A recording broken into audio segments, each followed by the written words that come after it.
Hello everyone, this is Anna Solis. I'm here now at Bicol Central Station. I'm going back to Manila for my vacation for this Holy Week. Okay, so today is May 5 and I will be traveling with Bicol Road. And this time I will be riding the one by one seat na setup ng bus na ito. I think this is a new bus. Enjoy me at kung paano mag-experience nito. Eman Stories!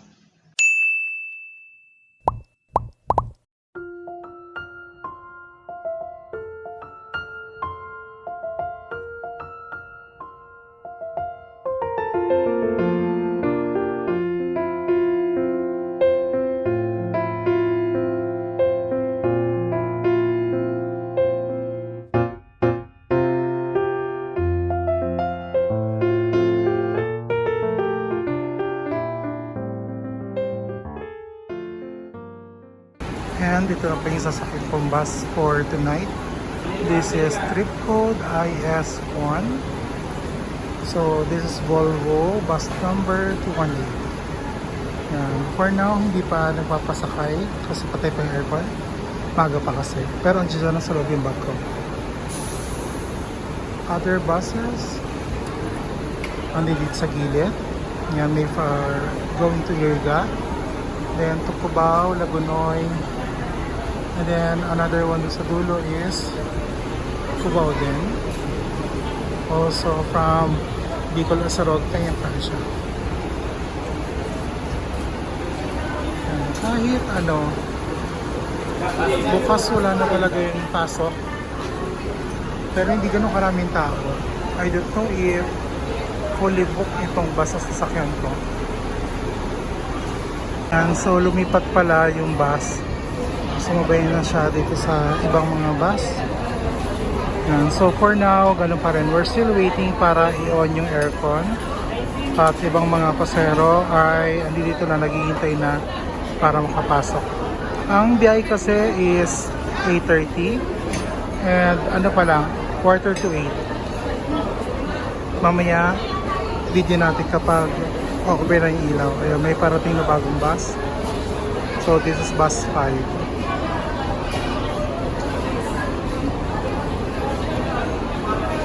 Okay, so while waiting, pakita ko muna sa inyo kung nasa yung ticketing office. So sa Bicol Central Station, ayan yung ticketing office ng Bicol Isarog. And then naman sa kabila is Philtranco, then Amihan, and then katabi naman ng Bicol Isarog is Alps, and then Raymond. And ito yung situation ngayon. Kahit Holy Week, hindi masyado matao. Siguro ang mas maraming tao ngayon is papunta dito sa Bicol. Pero dahil kami papunta ng Manila, hindi siya ganon kapuno.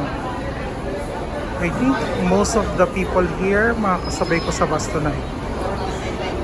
And we are still waiting, hindi pa rin nabubuksan yung ilaw. It's already 8, para 8:05 na or 8:07. Boarding na. Actually, ang gamit ko nasa loob na kanina pa. Habang nakapark siya sa kabila.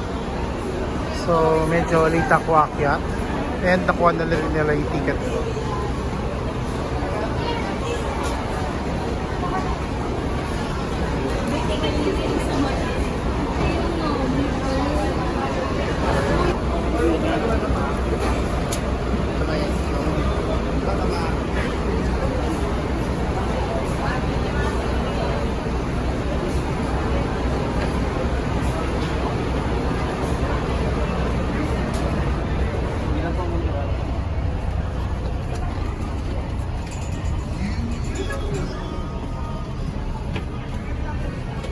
Nakikita niyo siya, one by one. At ito na yung ones.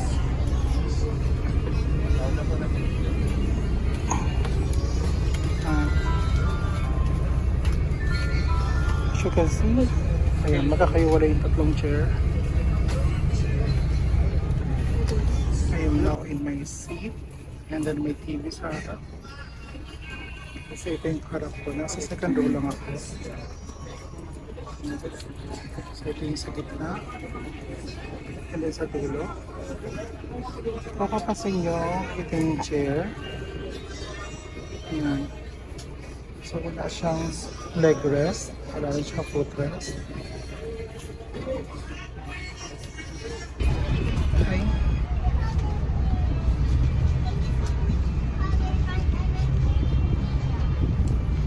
By the way, ayun yung CR. Mamaya tinako niya ang punta. Okay, again, comments for the seat. Again. So again, I'm fine with 8. At paano may space pa yung tuhod ko. Unlike yung sa lazy boy na talaga maluwag. So ito okay naman for me. And then nalirecline naman yung puwan. And like that. And napansin ko wala siyang yung lalagyan ng kahit ano dito, yung mga food, water, wala. So kailangan mo siyang buhat, hawakan na lang. Kaya itong water bottle ko, and baka ko na lang o yakapin ko na lang sa buong biyahe.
McDonald's.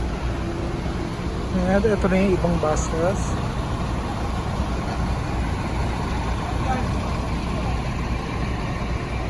So maraming biyahe ngayon. Kaya sila medyo pause na ako.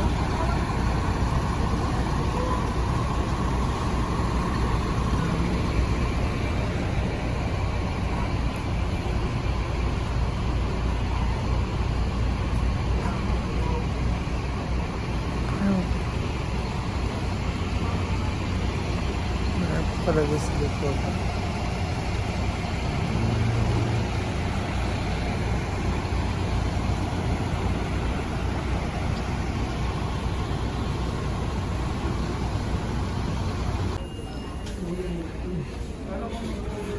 So sobrang dami ng buses, ang dami rin ng mga customers ngayon sa Macdo. But I will not be eating now. Kasi kumain na ako kanina sa SM.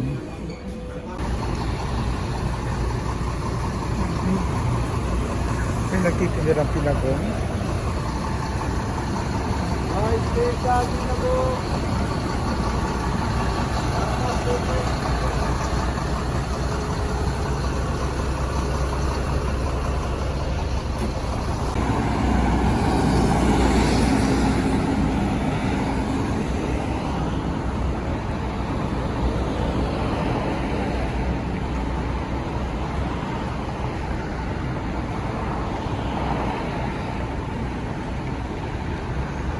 Daming buses ngayon.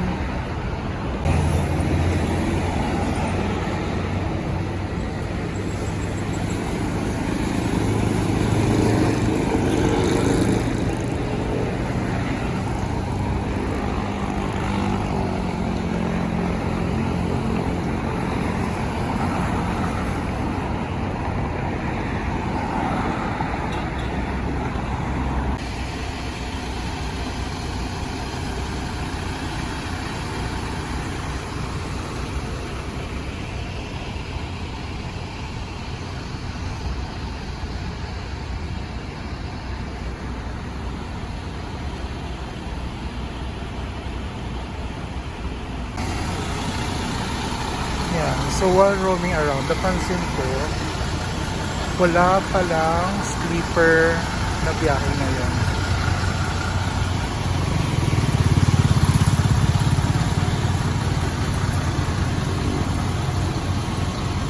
So meron mga 2x2, meron mga 2x1 na lazy boy, pero wala ako nakita sleeper. And then ito yung bus namin. This is the 218. Ito yung 1x1x1. May dumating pa isa pang bus. C2 to Legazpi naman.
Okay guys, so after more than 11 hours, nandito na ako sa Cubao. Ayan, so mainit na. Ayan, so mga nagtatanong pala kung paano pumunta dito, papakita ko sa inyo. Ito po yung Bicol Lasarog Station or Terminal. Diyan po yung ticketing office. Diyan po yung mga bus. And ito na po yung EDSA. And taas po yung MRT. At ito po yung MRT Cubao. Sa kabila po niyan is yung Araneta Center. So, pwede po kayong sumakay na MRT. Babalan po kayo sa Cubao. MRT Cubao. Di lakad na po pupunta dito. Or else, pwede nyo akong gayahin na kukuha na ng taxi. So, ayun na po. That's it for my video for today. See you again on my next vlog. Thank you. Bye-bye. Eman Stories.